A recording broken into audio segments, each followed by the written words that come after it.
Hello दोस्तों, आज हम लोग फिर उपस्थित हुए हैं एक नए टॉपिक के साथ। पिछले टॉपिक में हम लोगों ने विद्युत चुंबकीय प्रेरण संबंधी प्रयोग और परिभाषा विद्युत चुंबकीय प्रेरण की और लेंज के नियम का अध्ययन किया गया। तो आज उसी कड़ी को आगे बढ़ाते हुए फिर आज एक इंटरेस्टेड टॉपिक के साथ उपस्थित हुए हैं, जिसमें फैराडे ने जो प्रयोग किए थे उस प्रयोग से जो परिणाम मिले उस परिणाम के माध्यम से उन्होंने निष्कर्ष निकाले और उस निष्कर्ष के आधार पर उन्होंने दो नियम दिए थे, जिन्हें फैराडे के विद्युत चुंबकीय प्रेरण के नियम कहते हैं। तो उन्हीं में पहला नियम विद्युत चुंबकीय प्रेरण में जो बताया गया था कि विद्युत वाहक बल प्रेरित होता है, तो उसी के परिमाण को पहला नियम बताता है कि अगर विद्युत वाहक बल का परिमाण ज्ञात करना है तो कैसे ज्ञात करेंगे, ये पहले नियम से मालूम चलता है। और दूसरा नियम वो दिशा के बारे में बताता है। तो वही चीजें जो पिछले दोनों प्रयोगों में बताई गई थी, वही बातें यहाँ नियम के रूप में किस प्रकार से फैराडे ने प्रस्तुत किया, आज हम वो देखने वाले हैं। तो आइए देखते हैं फैराडे के विद्युत चुंबकीय प्रेरण का नियम, जिसमें पहला नियम है कि जब किसी वैद्युत परिपथ के चुंबकीय फ्लक्स में परिवर्तन हो रहा होता है, जब किसी वैद्युत परिपथ के चुंबकीय फ्लक्स में परिवर्तन हो रहा होता है तो उसमें प्रेरित विद्युत वाहक बल उत्पन्न हो जाता है। प्रेरित विद्युत वाहक बल का परिमाण चुंबकीय फ्लक्स में परिवर्तन की ऋणात्मक दर के बराबर होता है। तो इस पहले नियम में क्या बताया गया कि जब किसी विद्युत परिपथ के चुंबकीय फ्लक्स में परिवर्तन हो रहा होता है तो उसमें प्रेरित विद्युत वाहक बल उत्पन्न हो जाता है, जिसका परिमाण चुंबकीय फ्लक्स में परिवर्तन की ऋणात्मक दर के बराबर होता है। तो आइए देखते हैं क्या है ऋणात्मक दर। तो इस नियम में बताया गया कि जो प्रेरित विद्युत वाहक बल E है, ये चुंबकीय फ्लक्स में परिवर्तन की ऋणात्मक दर, मान लीजिए कि डेल्टा टी समय अंतराल में यदि डेल्टा टी समय अंतराल में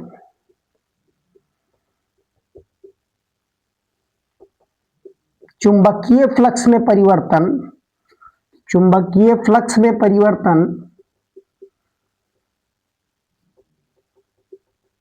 डेल्टा फाई बी हो, चुंबकीय फ्लक्स में परिवर्तन डेल्टा फाई बी हो, तब हम क्या लिख सकते हैं,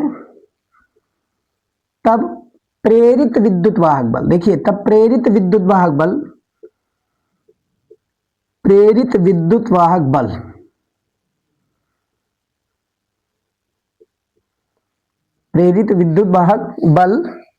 E बराबर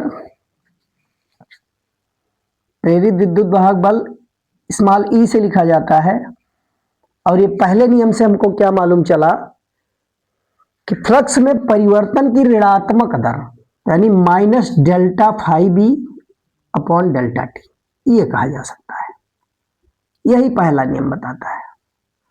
तो इसमें पहला नियम चुंबकीय फ्लक्स में परिवर्तन की ऋणात्मक दर के बराबर विद्युत वाहक बल होता है, यह बताता है। इसमें देखिए ऋण चिन्ह क्या प्रदर्शित करता है, तो ऋण चिन्ह इसमें जो आ रहा है, ऋण चिन्ह यह प्रदर्शित करता है कि जो विद्युत वाहक बल प्रेरित हुआ है वो चुंबकीय फ्लक्स में परिवर्तन का विरोध करता है, चुंबकीय फ्लक्स में परिवर्तन का विरोध करता है, यानी इसकी दिशा जो है वह सदैव फ्लक्स परिवर्तन के विपरीत होती है। तो यही ये बताता है पहला नियम। अब इसमें देखिए कंडीशन लगा दिया जाए, यदि डेल्टा टी टेंड्स टू 0, यानी डेल्टा टी बहुत अल्प लिया जाए, एक सूक्ष्म समय अंतराल में जो फ्लक्स में परिवर्तन हो रहा है उससे जो विद्युत वाहक बल प्रेरित हुआ उसको हम कैसे ज्ञात करें, यानी समयांतराल बहुत अल्प हो, इतना अल्प हो कि डेल्टा टी टेंड्स टू 0, 0 के निकट हो, तब प्रेरित विद्युत वाहक बल का मान हम क्या लिख सकते हैं। तो देखिए प्रेरित विद्युत वाहक बल E बराबर हो जाएगा माइनस, और यहां अब लिमिट लग जाएगा डेल्टा टी टेंड्स टू 0 का एक लिमिट लग जाएगा delta phi upon delta T, ये लिख सकते हैं। अब चूंकि चुंबकीय फ्लक्स है, फाई बी माना गया है, तो यहां भी हम फाई बी लिख सकते हैं और यहां भी फाई बी लिख सकते हैं। भाई बी और ई इसीलिए लिखा जाता है, फ्लक्स को फाई से ही दिखाया जाता है, लेकिन वैद्युत फ्लक्स है तो सफिक्स में ई लगा देंगे, चुंबकीय फ्लक्स है तो बी लगाया जाता है। तो अब यहां से देखिए, यहां जब लिमिट लगा दिया गया, डेल्टा वाली राशि के आगे जब लिमिट लगता है तो डिफरेंशिएशन में कन्वर्ट हो जाता है और यहां से हमको मिल जाएगा minus D phi B upon D T, minus D phi B upon D T, ये मालूम चल जाएगा हमको। इस फार्मूले का प्रयोग अब हम डिफरेंशिएशन के रूप में कर सकते हैं। मान लीजिए कि जो वैद्युत परिपथ लिया गया वो वैद्युत परिपथ एक कुंडली है जिसमें n फेरे हों। यदि वैद्युत परिपथ जो है वो n फेरों की कुंडली है, यदि परिपथ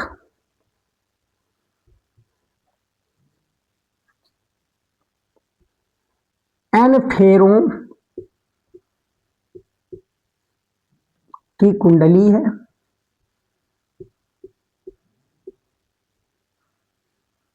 यदि परिपथ n फेरों की कुंडली हो तथा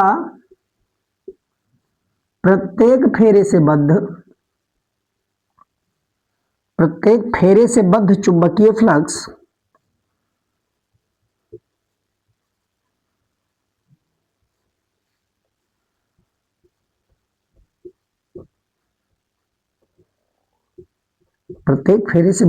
चुंबकीय फ्लक्स फाई बी हो, तब n और फाई बी का जो गुणनफल होगा, देखिए तब n और फाई बी का जो गुणनफल होगा इसको हम कहेंगे फ्लक्स ग्रंथिकाओं की संख्या। अगर कोई n फेरे वाली कुंडली है और उसमें प्रत्येक फेरे से बद्ध चुंबकीय फ्लक्स फाई बी है, तो n और फाई बी का गुणनफल फ्लक्स ग्रंथिकाओं की संख्या कहलाती है। इसको हम कहेंगे फ्लक्स ग्रंथिकाओं की संख्या।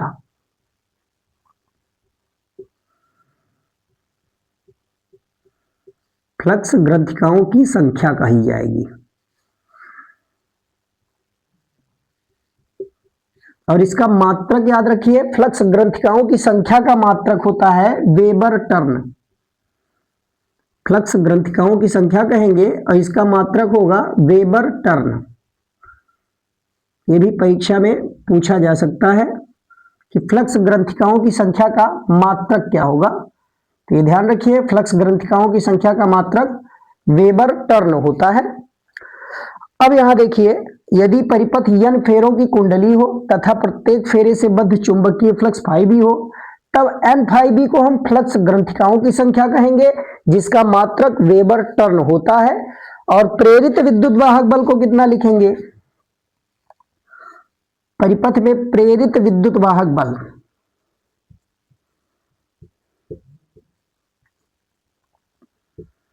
तो देखिए प्रेरित विद्युत वाहक बल हम दिखा सकते हैं E बराबर minus N D phi B बटा D T, D phi B बटा डी टी, ये दिखाया जा सकता है। इसमें अंतराल अल्प लिया गया तो E डी फाई बी बटा डी टी में परिवर्तित हुआ। अब हमने मान लिया कि n फेरों का कोई कुंडली है परिपथ और प्रत्येक फेरे से बद्ध चुंबकीय फ्लक्स फाई बी है, तब उसमें प्रेरित विद्युत वाहक बल E ये minus N D phi B बटा डी टी के बराबर होगा। तो इस प्रयोग को एक वैज्ञानिक थे न्यूमैन, उन्होंने भी अपने प्रयोग द्वारा इसकी पुष्टि की है और यही नियम न्यूमैन ने भी दिया है। इसलिए इस प्रथम नियम को, फैराडे के विद्युत चुंबकीय प्रेरण के प्रथम नियम को न्यूमैन का नियम भी कहा जाता है। न्यूमैन का नियम भी कहा जाता है, इसी नियम को हम न्यूमैन का नियम कहते हैं। तो ध्यान रखिए, अगर न्यूमैन का नियम पूछा जाए तो यही फैराडे के विद्युत चुंबकीय प्रेरण के पहले नियम को ही हम न्यूमैन का नियम भी कहते हैं। ये दोनों एक ही है। फैराडे का विद्युत चुंबकीय प्रेरण का प्रथम नियम ही न्यूमैन का नियम कहलाता है और ये प्रथम नियम के बारे में बताया गया। अब आइए द्वितीय नियम क्या होता है, हम समझते हैं द्वितीय नियम।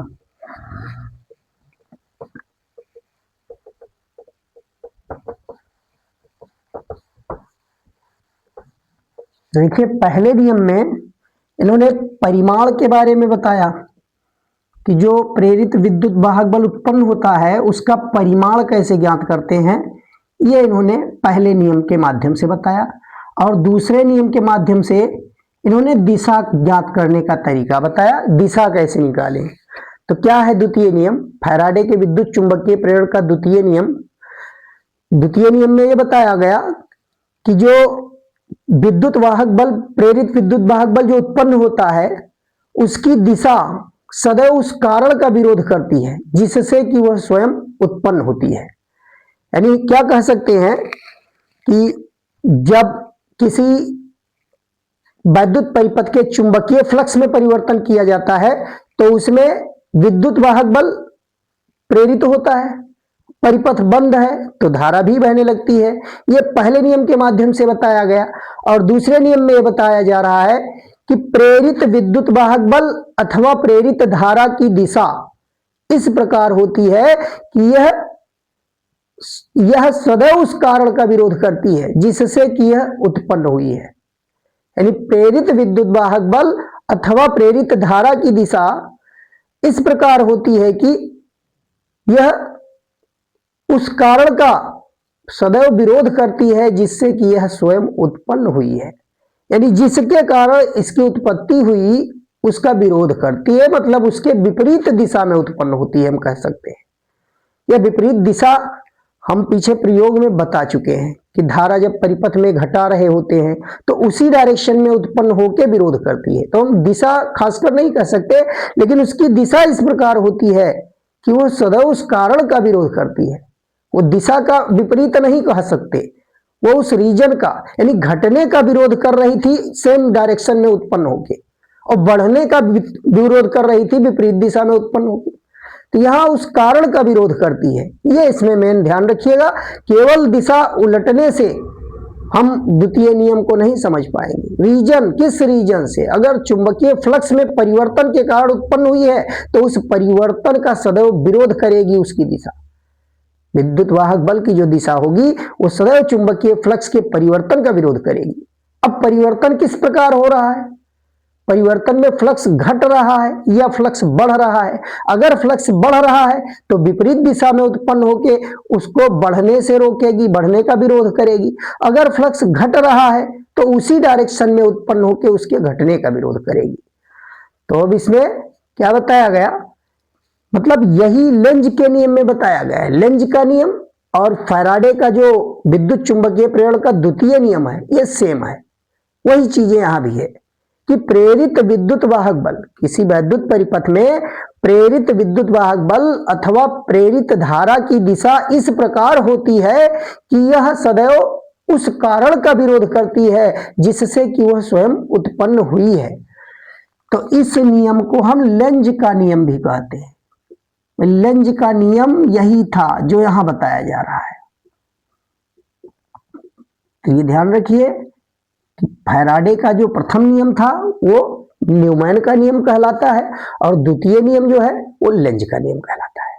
तो देखिए यहां कहा गया कि फ्लक्स परिवर्तन के कारण विद्युत वाहक बल प्रेरित होता है। तो फ्लक्स में परिवर्तन कैसे कर सकते हैं?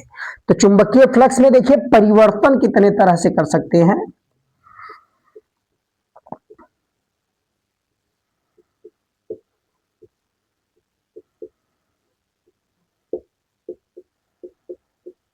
चुंबकीय फ्लक्स में परिवर्तन,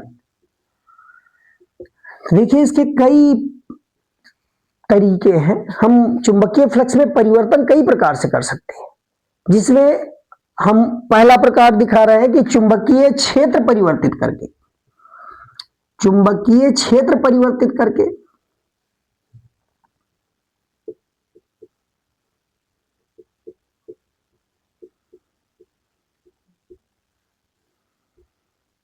चुंबकीय क्षेत्र परिवर्तित करके कैसे करेंगे कि मान लीजिए पहले बी चुंबकीय क्षेत्र है और एकाएक चुंबकीय क्षेत्र शून्य कर दिया जाए, जीरो कर दिया जाए, तो चुंबकीय क्षेत्र की तीव्रता अगर एक निश्चित मान से शून्य करेंगे तो वहां भी परिवर्तन हुआ, फ्लक्स में परिवर्तन हुआ। मान लीजिए कोई एक कुंडली ले लिया जाए जिसके तल का क्षेत्रफल ए हो। कोई कुंडली है जिसके तल का क्षेत्रफल ए है और उस कुंडली को एक समान चुंबकीय क्षेत्र के लंबवत रखा जा रहा है, एक समान चुंबकीय क्षेत्र के लंबवत रखा जा रहा है, तब उत्पन्न जो चुंबकीय फ्लक्स उसमें आएगा, प्रेरित होगा, यानी कितना होगा, उससे बद्ध चुंबकीय फ्लक्स, कुंडली से बद्ध चुंबकीय फ्लक्स। यानी हम कुंडली को या कुंडली के तल को चुंबकीय क्षेत्र के लंबवत रख रहे हैं, तो कुंडली के तल को चुंबकीय क्षेत्र के लंबवत रखने पर बी चुंबकीय क्षेत्र है, ए कुंडली के तल का क्षेत्रफल है, और लंबवत तल को रख रहे हैं तो उस कुंडली की अक्ष चुंबकीय क्षेत्र की दिशा में होगी, यानी थीटा 0 डिग्री कहा जाएगा, तो बी ए कॉस 0 डिग्री होगा। जब कुंडली का तल चुंबकीय क्षेत्र के लंबवत रखा जाता है तब फाई 1 बराबर बी ए कॉस 0 का मान 1 होता है, इसको हम बी ए कह सकते हैं, बी ए होगा। अब मान लीजिए एकाएक चुंबकीय क्षेत्र शून्य कर दिया जाता है, तो जब एकाएक चुंबकीय क्षेत्र शून्य कर देंगे तब फाई 2 कितना होगा, तो देखिए फाई 2 में बी और ए का गुणनफल होगा, क्योंकि बी ए है यहां पर, और चुंबकीय क्षेत्र अगर 0 कर दें तो उससे बद्ध चुंबकीय फ्लक्स शून्य हो जाएगा। तो चुंबकीय फ्लक्स में परिवर्तन कितना हुआ, तो चुंबकीय फ्लक्स में परिवर्तन यानी फाई 2 माइनस फाई 1 करके निकालेंगे, तो यहां से देखिए क्या मिल गया, फाई 2 माइनस फाई 1 यानी 0 माइनस बी ए, तो ये आ जाएगा माइनस में बी। इतना चुंबकीय फ्लक्स में परिवर्तन हमको प्राप्त हो जाएगा। तो इस तरीके से चुंबकीय क्षेत्र अगर परिवर्तित कर रहे हैं तब भी चुंबकीय फ्लक्स में परिवर्तन होगा, और इस चुंबकीय फ्लक्स में परिवर्तन की ऋणात्मक दर के बराबर बताया गया है प्रेरित विद्युत वाहक बल। दूसरा तरीका क्या है, चुंबकीय फ्लक्स में परिवर्तन करने का दूसरा तरीका, कुंडली को मान लीजिए एक समान चुंबकीय क्षेत्र में घुमाया जा रहा है, तो कुंडली को अगर एक समान चुंबकीय क्षेत्र में घुमाएंगे तब कैसे होगा, चुंबकीय क्षेत्र में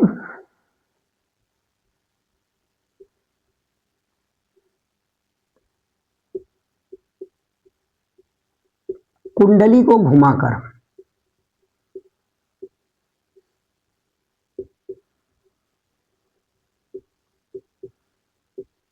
हम कुंडली को चुंबकीय क्षेत्र में घुमाकर भी हम चुंबकीय फ्लक्स में परिवर्तन कर सकते हैं। अब कैसे करेंगे, मान लीजिए कि कुंडली इस प्रकार रखी गई है कि उसका तल चुंबकीय क्षेत्र के लंबवत है, कुंडली इस प्रकार रखी गई है कि उसका तल चुंबकीय क्षेत्र के लंबवत है, यानी कुंडली की अक्ष चुंबकीय क्षेत्र से 0 डिग्री पर है, एक ही डायरेक्शन में, तब वहां फाई 1 हो जाएगा बी ए। अब इसको घुमा दिया गया 90 डिग्री, 90 डिग्री घुमाया जा रहा है, कोई कुंडली लिया गया जिसका तल चुंबकीय क्षेत्र के लंबवत है, तब उससे बद्ध चुंबकीय फ्लक्स फाई 1 बी इंटू ए के बराबर होगा। अब 90 डिग्री घुमाया जा रहा है, तो 90 डिग्री जब घुमाएंगे तब चुंबकीय क्षेत्र और अक्ष के बीच कोण 90 डिग्री हो जाएगा, तो 90 डिग्री घुमाने पर 90 अंश घुमाने पर, जब 90 अंश घुमा देंगे तब उससे बद्ध चुंबकीय फ्लक्स क्या होगा, तब ये हो जाएगा बी ए कॉस 90 डिग्री, तब ये कॉस 90 होगा। भाई पहले हमने क्या लिया था कि लंबवत तल को लिया था, तो ये 0 डिग्री था, अक्ष के साथ कोण 0 था, तो ये बी ए के बराबर था। अब 90 डिग्री घुमाने पर उससे बद्ध चुंबकीय फ्लक्स बी ए कॉस 90 का मान 0 होता है, तो यहां से हमको फाई 2 शून्य मिल गया। अभी भी चुंबकीय फ्लक्स में परिवर्तन यहां हमको प्राप्त हो गया, फाई 2 माइनस फाई 1 करेंगे तो वही चीज जो यहां मिला था माइनस बी ए के बराबर हो जाएगा। यहां भी चुंबकीय फ्लक्स में परिवर्तन हो रहा है। अब मान लीजिए 90 डिग्री ना घुमा के 180 अंश घुमा दिया जाए, तो 180 अंश घुमाने पर, तो 180 अंश अगर घुमा दिया जाए तब कितना चुंबकीय फ्लक्स में परिवर्तन होगा, 180 अंश घुमाएंगे तो देखिए फाई 1 तो यही है, फाई 1 को मान लीजिए यही है, पहले 90 घुमाए थे तो इतना आया, अगर 180 घुमा रहे हैं तब फाई 2 कितना आएगा, तो फाई 2 हो जाएगा बी ए cos 180 डिग्री, और cos 180 डिग्री का मान -1 होता है, तो जैसे ही -1 रखेंगे तो ये भी -BA हो जाएगा। अब फ्लक्स में परिवर्तन अगर कहा जाए तो डेल्टा फाई भी या डेल्टा फाई का मान निकाला जाए तो कितना हो जाएगा, φ2 - φ1, और यहां से देखिए φ2 भी माइनस में BA है और यहाँ φ1 का मान भी BA आया है, तो ये माइनस में ये भी BA हो जाएगा, -BA मिलके -2BA के बराबर हो। अब यहाँ फ्लक्स में परिवर्तन और अधिक प्राप्त हो रहा है, तो 180 घुमा देंगे तो और अधिक चुंबकीय फ्लक्स में परिवर्तन होगा। तो इस प्रकार हम चुंबकीय क्षेत्र में कुंडली को घुमाकर भी हम फ्लक्स परिवर्तन कर सकते हैं।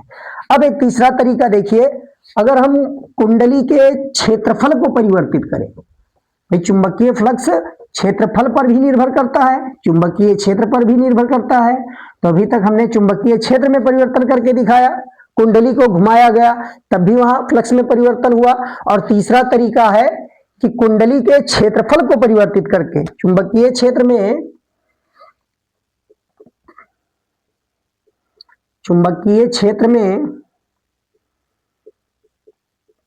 कुंडली के क्षेत्रफल को परिवर्तित करके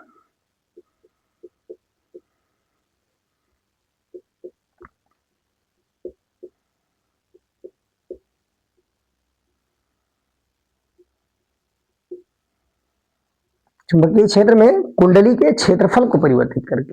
अब क्षेत्रफल कैसे परिवर्तित करेंगे, तो मान लीजिए कुंडली को एक समान चुंबकीय क्षेत्र में प्रवेश कराया जा रहा है, तो जैसे जैसे हम चुंबकीय क्षेत्र में प्रवेश कराएंगे उससे बद्ध चुंबकीय फ्लक्स में लगातार वृद्धि होती जाएगी। और मान लीजिए उस क्षेत्र से बाहर जा रहे हैं तो बाहर जाते समय फ्लक्स में कमी होगी, तो वहां क्षेत्रफल जैसे जैसे क्षेत्रफल चुंबकीय क्षेत्र में प्रवेश करता जाएगा, जैसे जैसे कुंडली का क्षेत्रफल चुंबकीय क्षेत्र के नजदीक जाएगा, उस क्षेत्रफल से होकर गुजरने वाली फ्लक्स रेखाओं में सघनता अधिकता मिलने लगेगी। तो इस आधार पर अगर क्षेत्रफल बढ़ाया जा रहा है, या मान लीजिए हम तार को और लूप को छोटा कर दे, तो छोटा कर देंगे तो निश्चित रूप से उसमें से होकर गुजरने वाली फ्लक्स रेखाओं की संख्या में कमी आएगी, जिससे कि चुंबकीय फ्लक्स घटेगा। तो चुंबकीय फ्लक्स हम क्षेत्रफल को भी परिवर्तित करके प्राप्त कर सकते हैं। अब आइए देखते हैं एक संबंध जो इससे हमें प्राप्त हुआ है, प्रेरित विद्युत वाहक बल, प्रेरित धारा और प्रेरित आवेश, इनके लिए सूत्र क्या है। डायरेक्ट न्यूमेरिकल पूछा जाता है, तो इनको अब एक साथ हम इकट्ठा करने जा रहे हैं। प्रेरित विद्युत वाहक बल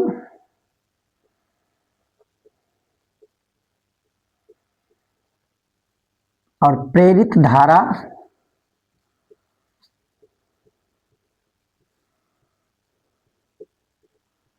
और प्रेरित आवेश।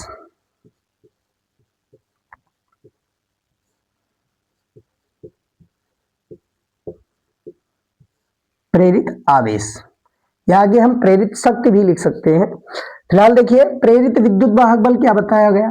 प्रेरित विद्युत वाहक बल E बराबर, अगर N फेरों की कुंडली है, N d फाई B बटा dt, ये हो गया प्रेरित विद्युत वाहक बल के लिए सूत्र। प्रेरित विद्युत वाहक बल E बराबर -N d फाई B बटा dt। इसमें माइनस चिन्ह केवल यही बताता है कि प्रेरित विद्युत वाहक बल की दिशा चुंबकीय फ्लक्स में परिवर्तन का विरोध करती है, यानी उसके विरोध में उत्पन्न होगी, यह बताती है। तो ऋण चिन्ह क्या बताता है, ऋण चिन्ह यह प्रदर्शित करता है कि प्रेरित विद्युत वाहक बल की दिशा फ्लक्स परिवर्तन का विरोध करती है। अब यहां अगर परिमाण कहा जाए, प्रेरित विद्युत वाहक बल का परिमाण, देखिए प्रेरित विद्युत वाहक बल का परिमाण अगर केवल लिखना हो तो इसका परिमाण जब लिखना होता है तो हम इस ऋण चिन्ह को नहीं लिखते हैं। परिमाण की जब बात की जाएगी इसके मैग्नीट्यूड की, तब सीधे हम E बराबर N d फाई B बटा dt लिख देते हैं। ये हो गया परिमाण। जब हमें केवल आंकिक मान से मतलब होता है तो हम परिमाण का ही उपयोग करते हैं। ये प्रेरित विद्युत वाहक बल का परिमाण होता है। अब देखिए प्रेरित विद्युत वाहक बल किस पर निर्भर करता है। तो प्रेरित विद्युत वाहक बल कुंडली में फेरों की संख्या पर निर्भर करता है और फ्लक्स परिवर्तन की दर पर निर्भर करता है। ये फ्लक्स में परिवर्तन की दर पर निर्भर करता है, फ्लक्स परिवर्तन पर निर्भर नहीं करता, फ्लक्स परिवर्तन की दर पर निर्भर करता है। यह भी प्रश्न ऑप्शनल पूछा गया है, तो ध्यान रखिएगा। ये चुंबकीय फ्लक्स में परिवर्तन पर निर्भर नहीं करता। परिवर्तन मतलब यह हुआ कि परिवर्तन धीरे धीरे हो रहा है, तब भी परिवर्तन हो रहा है कहा जाएगा। एक परिवर्तन है तेजी से हो रहा है, तो यहां जितने तेजी से होगा उतना ज्यादा विद्युत वाहक बल अधिक परिमाण का प्रेरित होगा। तो ये फ्लक्स परिवर्तन की दर पर इसकी निर्भरता है, फ्लक्स परिवर्तन की दर पर निर्भरता है, फ्लक्स परिवर्तन पर नहीं। और देखिए प्रेरित धारा कैसे निकालें। तो प्रेरित धारा देखिए, तो धारा क्या होता है, मान लीजिए डेल्टा टी समय अंतराल में इसमें प्रेरित विद्युत वाहक बल ई है, डेल्टा टी समय अंतराल में प्रेरित विद्युत वाहक बल ई है, तब प्रेरित धारा कैसे निकालें। तो प्रेरित धारा आई बराबर हम क्या लिख सकते हैं, प्रेरित विद्युत वाहक बल ई और बटा कुंडली का प्रतिरोध कैपिटल आर मान लीजिए। भाई कुंडली का प्रतिरोध कैपिटल आर, जिस कुंडली में धारा प्रेरित हो रही है उस कुंडली का बाह्य प्रतिरोध कैपिटल आर है और प्रेरित विद्युत वाहक बल ई है। तो ई का मान यहां हम निकाल चुके हैं, तो यहां से देखिए प्रेरित धारा मिल जाएगा, ई का मान रख देंगे तो ये मिल जाएगा एन बटा आर डी फाइव बी बटा डी टी, ये मिल जाएगा। तो इसको प्रेरित धारा के लिए सूत्र कहा जाएगा। और यहां आर क्या है, आर परिपथ का कुल प्रतिरोध है।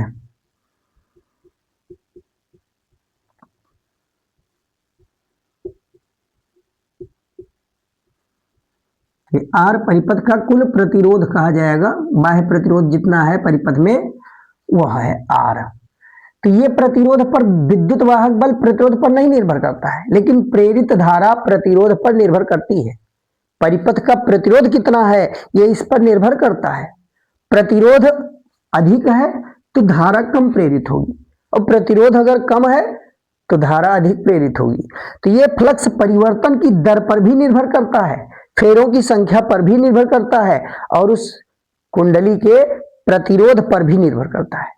हालांकि प्रेरित विद्युत वाहक बल प्रतिरोध पर निर्भर नहीं करता, वो केवल और केवल फेरों की संख्या और चुंबकीय फ्लक्स में परिवर्तन की दर पर निर्भर करता है।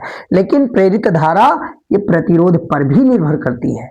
अब देखिए प्रेरित आवेश क्या होता है। तो प्रेरित आवेश मान लीजिए डेल्टा टी समय अंतराल में, डेल्टा टी समय अंतराल में प्रेरित आवेश क्यों हो, यदि परिपथ में डेल्टा टी समयांतराल में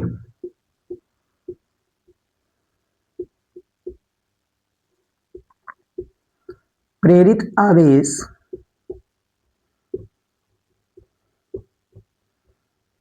क्यों हो, तब प्रेरित आवेश निकालना है। कैसे निकालेंगे, देखिए आवेश Q बराबर हम पढ़ चुके हैं प्रेरित धारा गुणे समयांतराल, प्रेरित धारा गुणे समयांतराल, और प्रेरित धारा ऊपर सूत्र निकाल चुके हैं N by R D phi B बटा डी टी।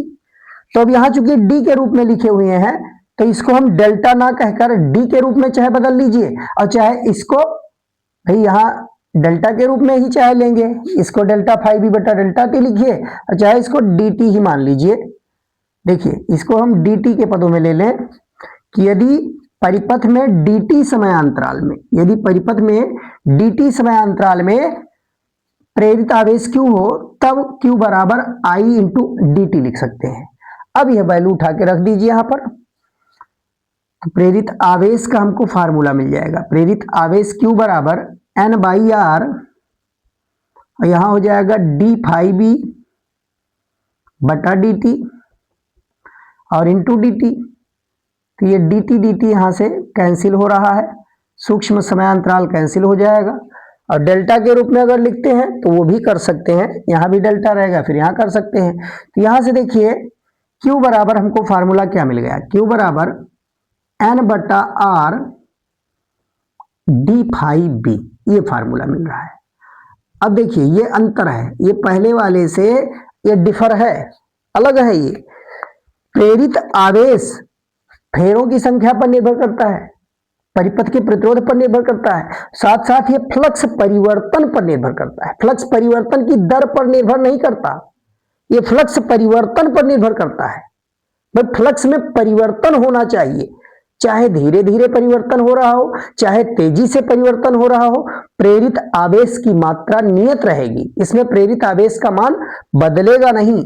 तो ये परिवर्तन की दर पर निर्भर नहीं करता है, चाहे धीरे धीरे परिवर्तन हो रहा हो और चाहे तेजी से हो रहा हो, दोनों ही स्थितियों में इसमें प्रेरित आवेश का मान नियत रहेगा, प्रेरित आवेश नियत होगा। लेकिन बाकी ये दोनों राशियां, प्रेरित विद्युत वाहक बल और प्रेरित धारा, ये फ्लक्स परिवर्तन की दर पर निर्भर करते हैं। इसमें जितना तेजी से फ्लक्स परिवर्तन होगा, विद्युत वाहक बल और धारा उतना ही अधिक मात्रा में प्रेरित होंगे।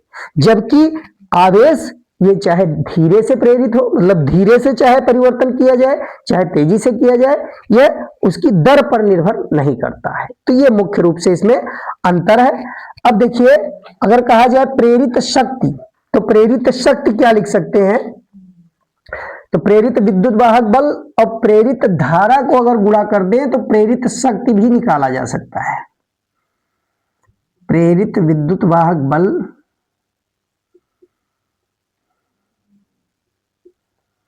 गुणे प्रेरित धारा, इन दोनों को अगर गुणा कर देते हैं तो हमको प्राप्त हो जाएगा प्रेरित शक्ति, ये प्रेरित शक्ति कहलाएगा।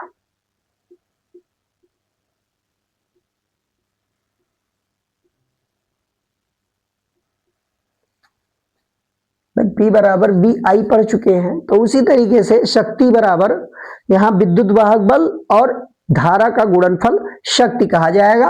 तो अगर कहीं प्रश्न में प्रेरित शक्ति पूछ रहा है तो प्रेरित विद्युत वाहक बल और प्रेरित धारा का हम गुणन करके प्रेरित शक्ति ज्ञात कर सकते हैं। अब यहां से चाहो तो सूत्र भी रख के निकाल सकते हो। फिर प्रेरित धारा और प्रेरित विद्युत वाहक बल, ये देखिए दोनों में सूत्र की लगभग समानता है, ये दोनों वर्ग हो जाएगा। अगर यहां से शक्ति का सूत्र निकाला जाए तो यहां से क्या मिल सकता है, देखिए n और d∅b/dt दोनों कॉमन है, और इनका जब गुणा कराएंगे तो 1/r आगे आ जाएगा, 1/r आगे आ जाएगा, और बाकी राशि का n d∅b/dt का होल स्क्वायर हो जाएगा, ये होल स्क्वायर के रूप में आ जाएगा। ये इस तरीके से हम जानते हैं n d∅b/dt जो है वो e के बराबर है, तो इसको e²/r के रूप में भी लिखा जा सकता है, e²/r भी लिख सकते हैं, ये फार्मूला भी लिख सकते हो e²/r। तो प्रेरित शक्ति चाहे इस सूत्र से निकाल लीजिए चाहे इस सूत्र से। अब आइए देखते हैं प्रेरित विभवांतर का फार्मूला।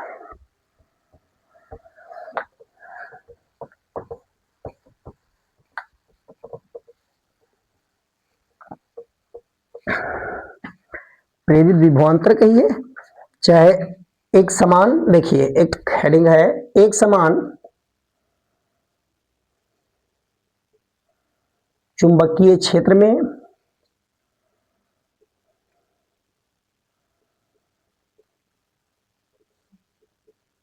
एक समान चुंबकीय क्षेत्र में ऋजुरेखीय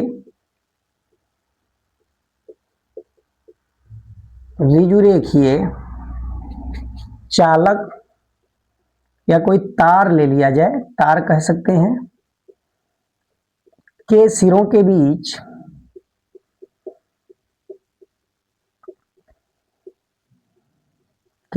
बीच उत्पन्न प्रेरित विद्युत वाहक बल, उत्पन्न प्रेरित विद्युत वाहक बल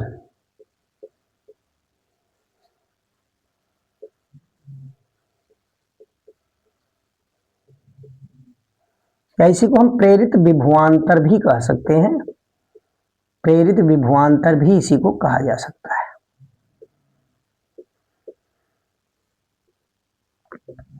देखिए क्या सिचुएशन है, हमें कहा जा रहा है कि एक समान चुंबकीय क्षेत्र में ऋजुरेखीय चालक तार लेना है और उसके सिरे पर कितना विद्युत वाहक बल प्रेरित हो रहा है। तो अब चालक जो एक समान चुंबकीय क्षेत्र में ऋजुरेखीय चालक तार लेंगे तो वो तार स्थिर रहेगा, तब तो कुछ नहीं होगा। यहां गतिशील होना चाहिए, गतिशील चुंबकीय क्षेत्र में गतिशील, यहां गतिशील होना चाहिए। देखिए यहां पर एक शब्द गतिशील लिख दीजिएगा, ये गतिशील यहां पर। तो एक समान चुंबकीय क्षेत्र में गतिशील ऋजुरेखीय चालक तार के सिरों के बीच उत्पन्न प्रेरित विद्युत वाहक बल। तो आइए ज्ञात करते हैं।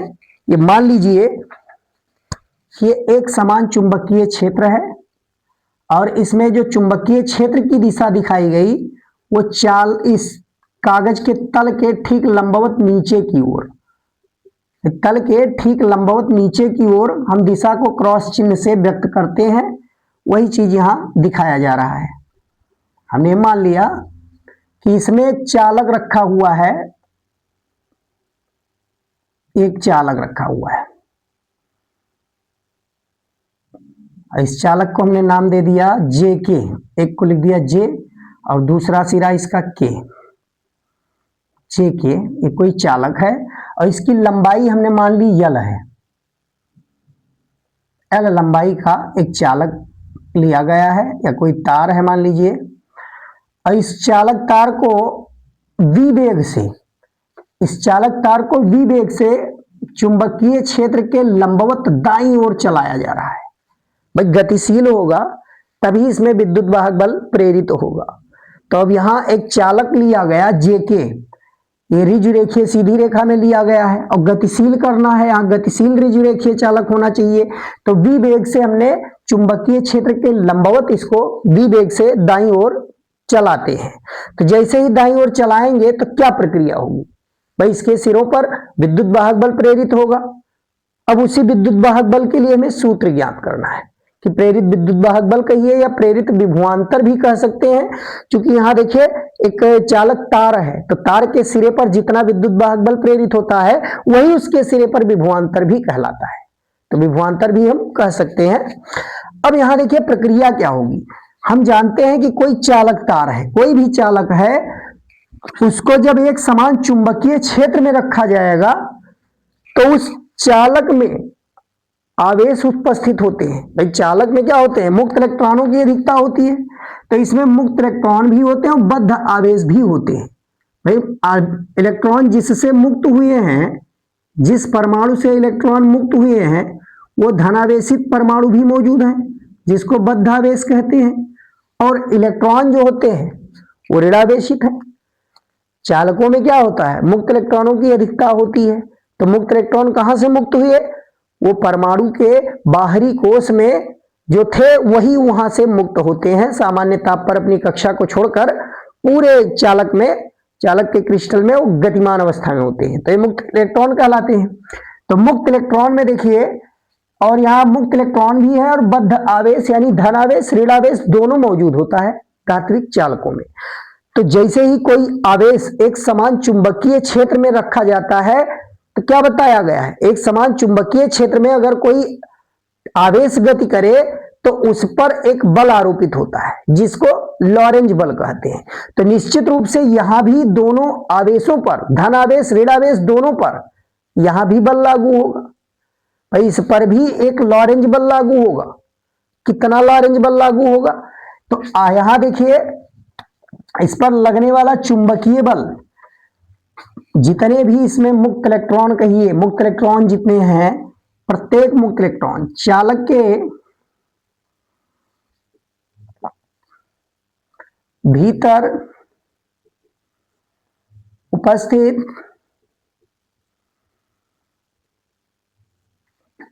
प्रत्येक मुक्त इलेक्ट्रॉन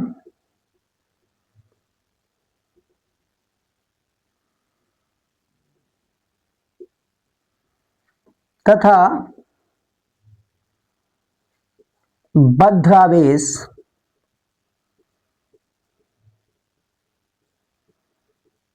बद्ध आवेश मतलब जो धन आवेशित परमाणु है, जो धन आवेशित परमाणु है उसकी बात किया जा रहा है।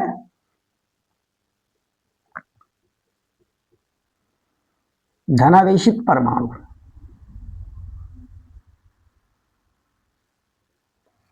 चालक के भीतर उपस्थित प्रत्येक मुक्त इलेक्ट्रॉन तथा बद्ध आवेश यानी धनावेशित परमाणु पर लगने वाला लॉरेंज बल।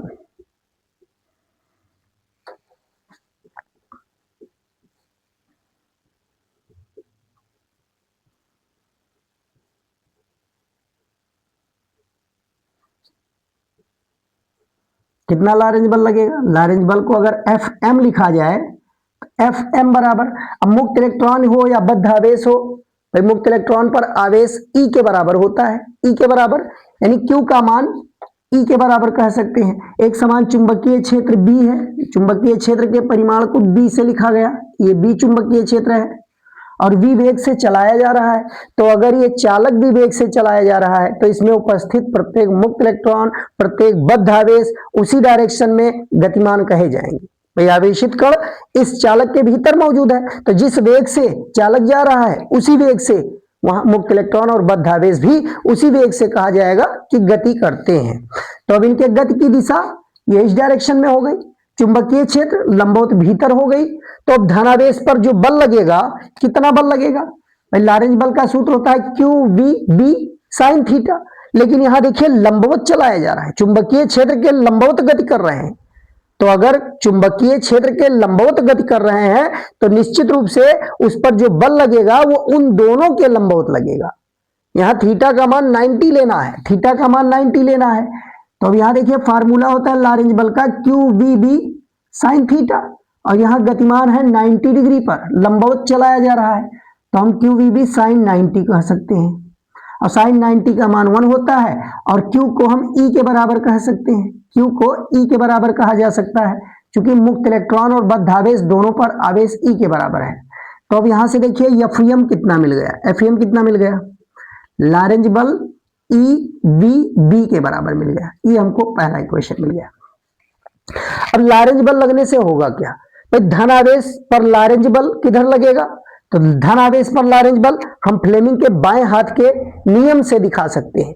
बाएं हाथ का नियम क्या कहता है? भाई बाएं हाथ का नियम कहता है कि अगर हम अपने बाएं हाथ के अंगूठे और उसके पास वाली दोनों उंगलियों को इस प्रकार फैलाएं कि पहली उंगली चुंबकीय क्षेत्र की दिशा में, तो देखिए चुंबकीय क्षेत्र लंबवत भीतर है तो ये चुंबकीय क्षेत्र की दिशा में हो गया, और ये बीच वाली अंगुली चालक के गति की दिशा में, बीच वाली अंगुली चालक के गति की दिशा में है और ये पहली अंगुली चुंबकीय क्षेत्र की दिशा में। तो लगने वाला बल किधर होगा? अंगूठे की दिशा में, यानी ऊपर की ओर, जे की ओर। तो जे सिरे की ओर इस पर बल लागू होगा। भाई इस धन आवेश पर जो बल लगेगा वो एफईएम जे की ओर लगेगा, ये एफईएम जे की ओर लगेगा। और ऋण आवेश पर लगने वाला जो लॉरेंज बल है वो किधर होगा? वो धन आवेश के ठीक विपरीत होगा, ये नीचे की ओर कार्य करेगा। इस पर लगने वाला जो लॉरेंज बल है वो ठीक नीचे की ओर कार्य करेगा। अब लॉरेंज बल जैसे ही कार्य करेगा तो इसमें मुक्त इलेक्ट्रॉन जो होते हैं वो स्वतंत्र होते हैं चलने फिरने के लिए। मुक्त इलेक्ट्रॉन इसमें चलने फिरने के लिए स्वतंत्र है।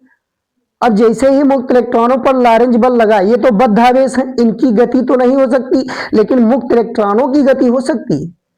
तो लॉरेंज बल के प्रभाव में जितने भी मुक्त इलेक्ट्रॉन है वो सब के सिरे की ओर आने लगते हैं। इस चालक में उपस्थित सारे मुक्त इलेक्ट्रॉन के सिरे की ओर एकत्रित होने लगते हैं, और जैसे ही के सिरे की ओर सारे मुक्त इलेक्ट्रॉन इकट्ठा होते हैं तो के सिरा इसका ऋणावेशित हो जाता है। ये के सिरा ऋणावेशित हो गया और इधर धनावेश उत्पन्न हो जाता है। भाई अगर इधर इलेक्ट्रॉन की कमी हो गई तो दूसरा सिरा इसका धनावेशित हो गया। अब एक सिरा ऋणावेशित, दूसरा धनावेशित, तो तुरंत इसके दोनों सिरों के बीच एक विभवांतर प्रेरित हो जाता है, एक विद्युत वाहक बल प्रेरित हो जाता है।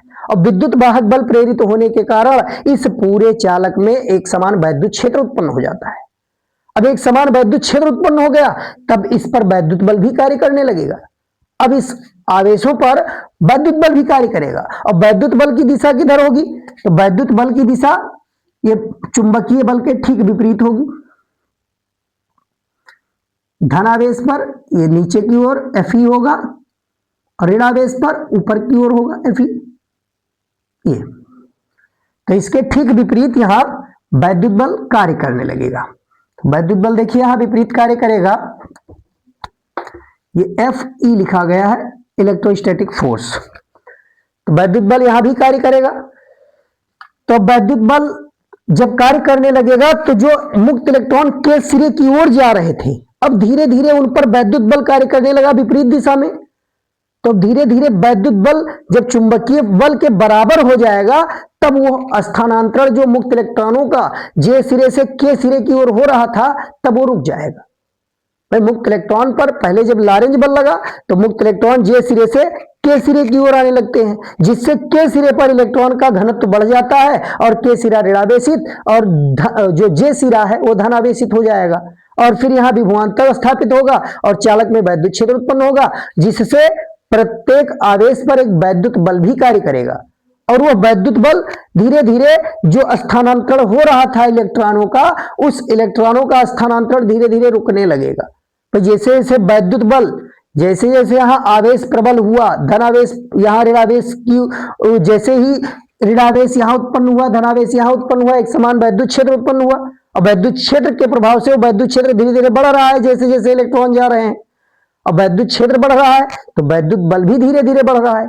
एक ऐसा मान आएगा कि जब वैद्युत बल चुंबकीय बल के यानी लारेंज बल के बराबर होगा, तब वो इस इलेक्ट्रॉन का जो स्थानांतरण हो रहा था वो रुक जाएगा। और जब इलेक्ट्रॉन का स्थानांतरण रुक जाएगा तो हम कहेंगे कि एफएम और एफई एक दूसरे को बैलेंस कर रहे हैं। तो वही घटना, तब वहां एक नियत विद्युत वाहक बल प्रेरित हो जाएगा। तो वही चीज यहां लारेंज बल तो इतना निकल आया, और जैसे ही इलेक्ट्रॉन का स्थानांतरण शुरू होगा, लारेंज बल के प्रभाव में, लारेंज बल के प्रभाव में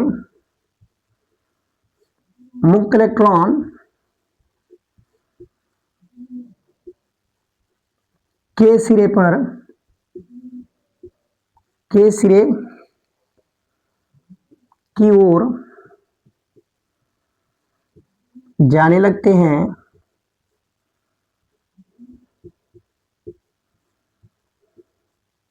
जब तक कि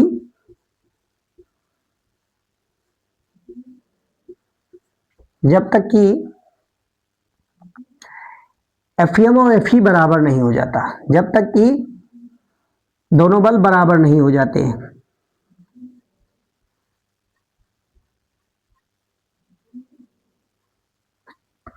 जब एफई और एफएम बराबर हो जाएगा तो उस समय यह स्थानांतरण रुक जाएगा और एफई एफएम बराबर होगा। और एफई का मान कितना होगा, देखिए लारेंज बल के प्रभाव में मुक्त इलेक्ट्रॉन के सिरे की ओर जाने लगते हैं, और जब तक कि एफई और एफएम बराबर नहीं हो जाता तो एफई कितना है, देखिए मुक्त इलेक्ट्रॉन पर कार्यरत प्रत्येक मुक्त इलेक्ट्रॉन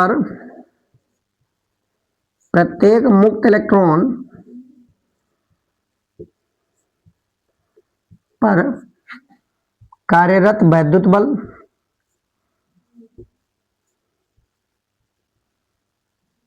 या आरोपित वैद्युत बल कह सकते हैं। तो देखिए कितना वैद्युत बल आरोपित होगा,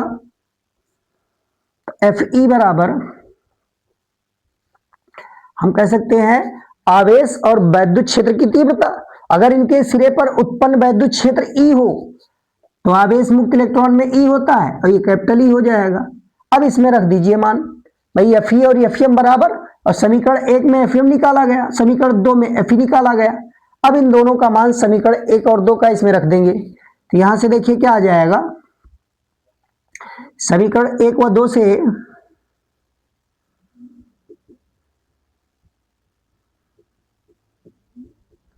समीकरण 1 व 2 से हमको क्या मालूम चल गया, इसमें रखा गया तो ये हो गया ई बराबर ई वी बी, ये हमको प्राप्त हो गया। अब यहां देखिए ई से ई कैंसिल हो रहा है, ई बराबर मिल रहा है बी इंटू बी, ई बराबर मिल रहा है बी इंटू बी। और हमें मालूम है इसके सिरे पर अगर विभवांतर भी प्रेरित हो और चालक की लंबाई यल है तो हम ई और यल और बी में संबंध निकाल सकते हैं। देखिए यदि चालक के सिरे पर विभवांतर भी हो,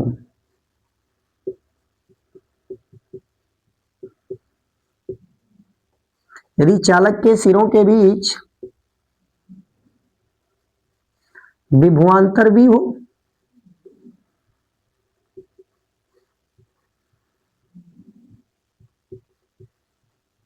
तब E बराबर V बटा L।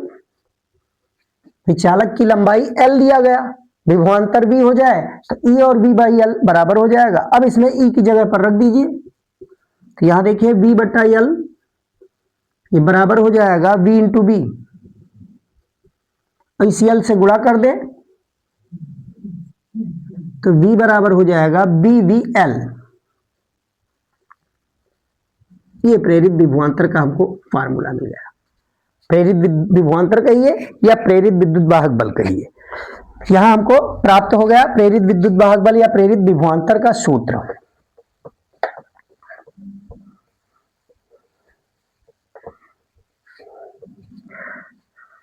या इसी सूत्र को हम प्रेरित विद्युत वाहक बल भी कह सकते हैं या प्रेरित विद्युत वाहक बल।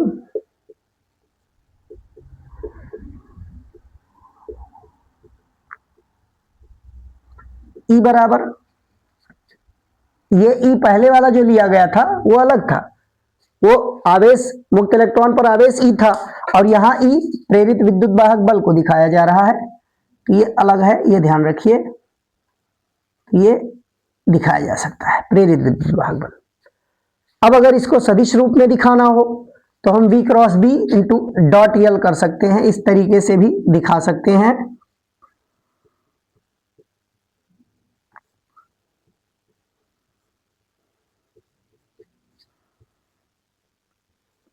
E बराबर V cross B dot L, ये दिखाया जा सकता है।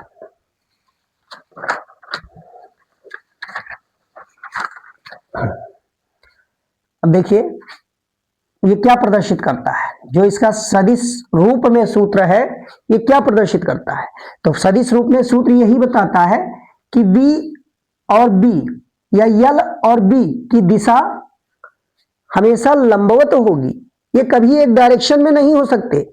अगर एक डायरेक्शन में अगर चुंबकीय क्षेत्र की दिशा में चालक को गति कराया जाए तो उसके सिरे पर कोई विभवांतर प्रेरित नहीं होगा, या इसकी लंबाई अगर चुंबकीय क्षेत्र की दिशा में रख के चलाया जाए, लंबाई अगर इसकी चुंबकीय क्षेत्र की दिशा में कर दिया जाए तब भी इसमें इसके सिरे पर कोई विभवांतर प्रेरित नहीं होगा। तो यह सूत्र यही बताता है कि V क्रॉस B की जो दिशा है उसका प्रोडक्ट लिया गया है L के साथ, तो हम जानते हैं V क्रॉस B ये B के भी लंबवत होता है और इस B के भी लंबवत होता है। V क्रॉस B की दिशा V और B दोनों के लंबवत होती है और इसका डॉट प्रोडक्ट लिया गया L के साथ, तो यह सूत्र यही बताता है कि चालक के चलने की दिशा और चुंबकीय क्षेत्र की दिशा ये दोनों एक दूसरे के ठीक लंबवत हो और साथ में इसकी लंबाई भी उसके लंबवत रखकर चलाया जाए, ये तीनों एक दूसरे के लंबवत होना चाहिए, तब यहां विभवांतर प्रेरित होगा। अब देखिए इस आधार पर हम ये कह सकते हैं कि ऐसे प्रश्न पूछे जाते हैं न्यूमेरिकल में कि कोई रेल की पटरी पर ट्रेन जा रही है तो उसके पहिए के धुरी के सिरों पर जो विभवांतर प्रेरित होता है वो किसके कारण होता है, तो ये ध्यान रखिए। इसके कुछ उदाहरण है कि रेल की जो रेलगाड़ी का है उसका पहिया उसकी धुरी के सिरों के बीच जो विभवांतर प्रेरित होता है किसके कारण होता है, तो जब रेलगाड़ी चलती है तो उसका जो धुरी है वह पृथ्वी के क्षैतिज में होता है, वो पृथ्वी के ठीक क्षैतिज समांतर होता है। हम जानते हैं अगर रेलगाड़ी चलेगी तो उसका पहिए का जो धुरी है वो इस तरीके से क्षैतिज होगा और पृथ्वी के चुंबकीय क्षेत्र का जो ऊर्ध्व घटक है वो तल के लंबवत होगा, तो रेलगाड़ी के पहिए की धुरी पृथ्वी के चुंबकीय क्षेत्र के ऊर्ध्व घटक को काटती है। भाई जब भी कोई चालक इस प्रकार गति करे कि वह चुंबकीय फ्लक्स रेखाओं को काटे तभी उसके सिरों पर विभवांतर प्रेरित होगा, अगर फ्लक्स रेखाओं को नहीं काटता है तो उसके सिरे पर विभवांतर प्रेरित नहीं होगा। यह इसमें कंडीशन ध्यान रखिए, फ्लक्स रेखाओं को जब वो काटेगा तभी वहां विभवांतर प्रेरित हो सकता है। इसी कारण से कहा गया कि चुंबकीय क्षेत्र लंबवत है और चालक को चला रहे हैं इस डायरेक्शन में, भाई चुंबकीय क्षेत्र इधर है और चालक जो लिया गया वो भी चुंबकीय क्षेत्र के लंबवत है, चलाया भी लंबवत जा रहा है। तो इस प्रकार से अगर चलाएंगे, यह चुंबकीय क्षेत्र की दिशा ये हो गई और चालक को इस प्रकार से रख के और इस तरीके से चलाया जा रहा है। तो देखिए चुंबकीय बल रेखा की दिशा ये है और चालक को इस तरीके से चलाएंगे तो देखिए बल रेखाओं को काट रहा है और बल रेखाएं जब कटेंगी तभी चालक के सिरे पर विभवांतर प्रेरित होगा। अगर ये नहीं कट रही हैं तो विभवांतर प्रेरित नहीं हो सकता।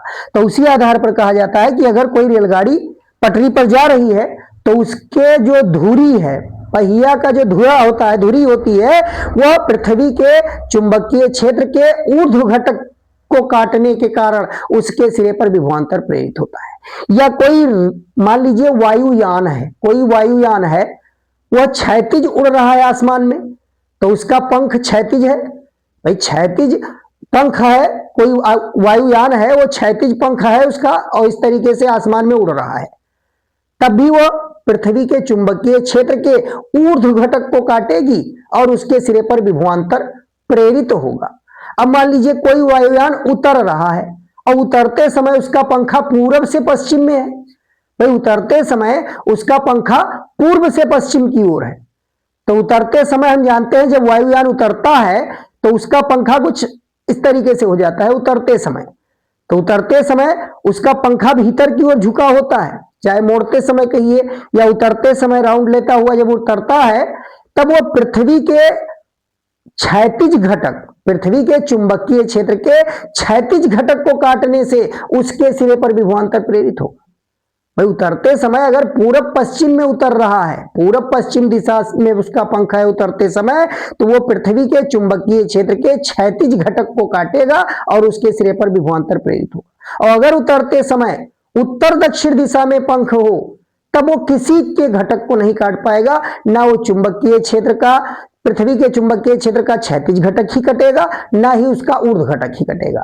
तो कोई घटक नहीं कटेगा। इस कारण से अगर वायुयान उतरते समय वायुयान का पंख उत्तर दक्षिण दिशा में है तो उसके सिरों पर कोई विभवांतर प्रेरित नहीं होगा। इसी प्रकार से अगर कोई मान लीजिए क्षण है, कोई चालक है, उस चालक को एक ऊंचाई से पूरब पश्चिम में करके नीचे की ओर गिराया जाए, स्वतंत्रता पूर्वक कुछ ऊंचाई पर रख के छोड़ दिया जाए, तो वो जैसे जैसे नीचे गिरेगा, भाई पूरब पश्चिम में रख के छोड़ा जा रहा है किसी चालक को, तो पूरब पश्चिम में रख के जब छोड़ेंगे तो कौन सा घटक कटेगा? भाई उसका कौन सा घटक कट रहा है? उत्तर दक्षिण दिशा में चुंबक रखा होता है, उत्तर दक्षिण दिशा में चुंबक रखा होता है। तो जो चुंबकीय, उसका जो चुंबकीय क्षेत्र का जो ऊर्ध्व घटक होता है वो लंबवत ऊपर होता है और क्षैतिज घटक लंबवत नीचे होता है। इस तरीके से तो क्षैतिज घटक जो लिया जाता है उत्तर दक्षिण दिशा में होता है और ये लंबवत ऊपर है। अब ऊपर से अगर गिराया जा रहा है और ऊपर से गिरा रहे हैं अगर और पूरब पश्चिम में करके गिराएंगे तो निश्चित रूप से क्षैतिज घटक कटेगा। भाई क्षैतिज घटक उत्तर दक्षिण में है, स्वतंत्रता पूर्व पश्चिम से गिरा रहे हैं तो क्षैतिज घटक को काटेगा और सिरे पर विभवांतर प्रेरित होगा। लेकिन अगर उत्तर दक्षिण दिशा में हम करके चालक को स्वतंत्रता पूर्वक ऊपर से गिराएं तो वहां कोई चुंबकीय क्षेत्र का कोई भी फ्लक्स रेखा नहीं कटेगी और उसके सिरे पर विभवांतर प्रेरित नहीं होगा।